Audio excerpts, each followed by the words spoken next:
हमारे जीवन की भक्ति की जब शुरुआत होती है तो सहजता से आनंद की अनुभूति होने लगती है। क्रम ऐसा है, ये सत्य है, ये चिद है, ये आनंद है। अर्थात आनंद वाला भाग जीव के सन्निकट है। जीव जब उपासना का शुभारंभ करता है तो सबसे पहले जीव के जीवन में आनंद का समावेश होता है। कहीं जाके हम लोग बड़ा आनंद आया। आनंद कहाँ से आया? वो आनंद घन परमात्मा वहां प्रकट थे, आपको सन्निधि मिली, आपको संबंध बना, आप में आनंद आया। जहां जो वस्तु होगा वही तो मिलेगा, तो जहाँ इसलिए आनंद आया। जिस बाजार में जाओ जो सामान हो मिल जाता है।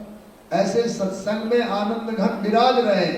सत्संग में आते आनंद की अनुभूति होती, भक्त बड़ा आनंद आया, बड़ा आनंद आया। चूंकि आनंद वहां था तो मिला, तो आनंद की अनुभूति होती है। और यह आनंद इतना परिपक्व हो जाता है कि साधक धीरे धीरे धीरे धीरे अंतर्निहित हो जाता है, एकांत भाव बन जाता है, प्रेम की गहराई में डूब जाता है। तब कहलाता चिद शक्ति। ये चिद है, चिद विलास होने लगता है। अंतःकरण का सुख जीव को प्रकट हो जाता है। आनंद से चिद में प्रवेश हो गया। उपासना प्रगाढ़ होते ही आप अंतःकरण में प्रवेश कर जाएंगे, अंतर सुख की प्राप्ति होगी, चित शक्ति चेतन हो जाएगा। वही आनंद आनंद आनंद। तो आनंद ही आपको चित में प्रवेश कराया। और गहरे भाव से गहराई में जाकर मन वाली क्रिया की एक रूपता हो जाए, अंतर्मुखी उपासना जब साधन की बन जाती है तब सबसे संबंध हो जाता है, तब सबकी अनुभूति होती। सब परमात्मा, ये तीनों स्वरूप उनके हैं। जीव के सन्निकट आनंद है, मध्य में चिद है, अंत में ऊपरी भाग में सत शक्ति है भगवान की। तो आनंद में जो प्रवेश कर गया है जीव, उसी को चिद में प्रवेश होता है और क्रमिक उपासना से वह सत में प्रवेश करता है। यही उपासना का क्रम है। सच्चिद आनंद घन परमात्मा का यह संग प्राप्त होते ही जीव कृतार्थ हो जाता है। उपासकों को सहजता से आनंद की अनुभूति होती है। तभी भक्त ने गाया, राम प्यारे से जिसका संबंध है उसको हरदम आनंद ही आनंद है।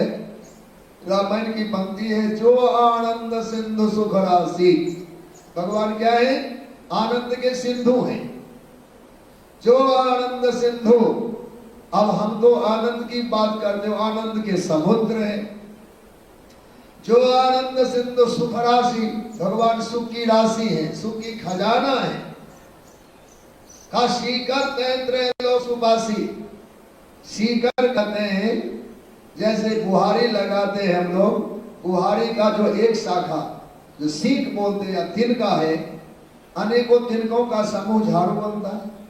एक को निकालो जिसको सीख बोलते हैं, उस सीख को जल में डुबा दिया तो उस तिनका में एक जल का बूंद लटक जाता है। तिनका पानी में डुबाएंगे तो एक बूंद उसमें लटक जाएगा।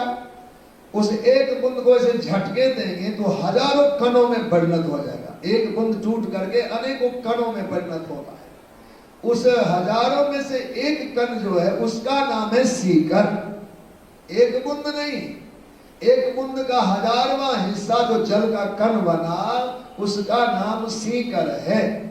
जो भगवान आनंद सिंधु हैं, उन्होंने तीनों लोकों को, धरती पाताल स्वर्ग समेत तीनों लोकों में अपने आनंद राशि का एक बूंद नहीं, एक बूंद का 1000वां भाव आनंद दिया।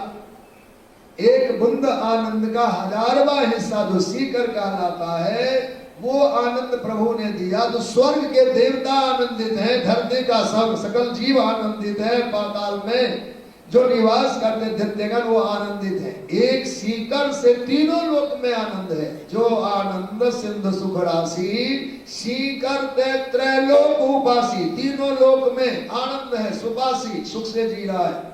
अब समझा जाए, जिन भगवान के आनंद सागर का एक बूंद नहीं, बूंद का 1000वां हिस्सा तीनों लोगों को प्राप्त हुआ, तीनों लोग सुख सागर में डूब रहा है, आनंद में विभोर हो रहा है।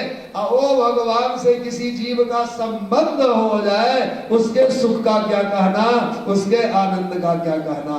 यही तो साधु संत समझाते हैं हमको।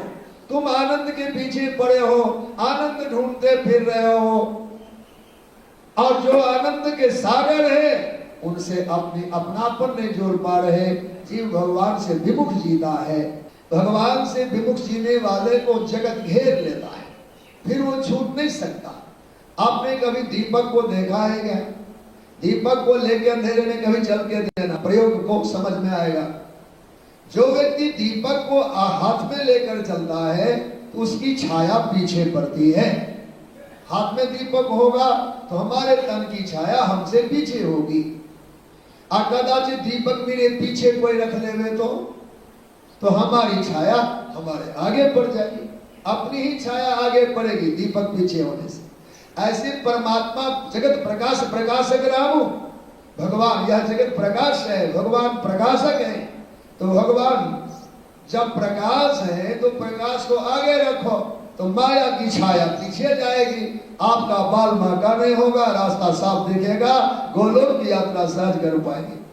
जीव जगदीश को पीछे कर देता है, भगवान फिर देखी जाएगी। अभी संसार जुटा लो, जो भगवान को पीछे कर दिया तो पता है जब दीपक पीछे होगा तो छाया आगे पड़ेगी, तो सारा संसार की माया आंखों के सामने आ जाता है। वो माया में उलझ पुलझ कर रह जाता, परमात्मा के धाम से वो वंचित रह जाता है। इसलिए जगदीश को आगे रखिए, वो दीपक है।